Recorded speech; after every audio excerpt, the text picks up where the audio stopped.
Hello guys, welcome to sisters formula. ఈరోజు దొండకాయ పచ్చడి చేస్తున్నాము.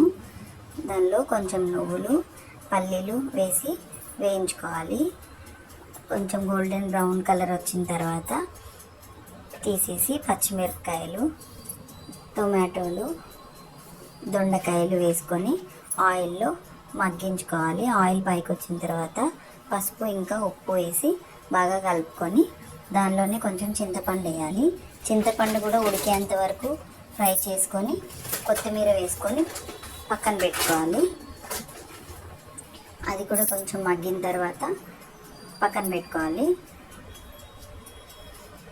ముందు వేయించుకున్నవన్నీ మిక్సీలో వేసుకొని దానిలోనే జీలకర్ర ఇంకా వెల్లుల్లిపాయలు వేసి కచ్చాపచ్చగా గ్రైండ్ చేసుకోవాలి.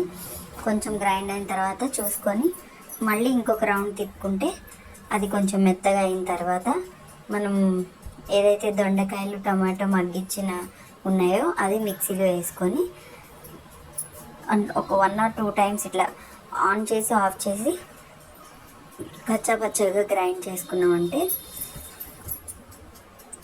ఎక్కువ మెత్తగాను కాదు, అలా అని పీసెస్ లాగా ఉండదు. మంచిగా గ్రైండ్ అయిన తర్వాత దాన్ని తాలింపు వేసుకోవాలి. ఆయిల్లో ఆవాలు, జీలకర్ర, మినపప్పు, ఎండుమిరపకాయలు, కరివేపాకు వేసుకొని తాలింపు వేసుకొని బాగా వేగిన తర్వాత చట్నీలో వేసుకోవాలి. వేసుకుని ఒక గిన్నెలోకి ట్రాన్స్ఫర్ చేసుకోవాలి. అప్పుడు టేస్టీ దొండకాయ పచ్చడి రెడీ. అన్నంలోకి ఇంకా టిఫిన్లోకి దేనిలోకైనా బాగుంటుంది. Like, share and subscribe to sisters formula.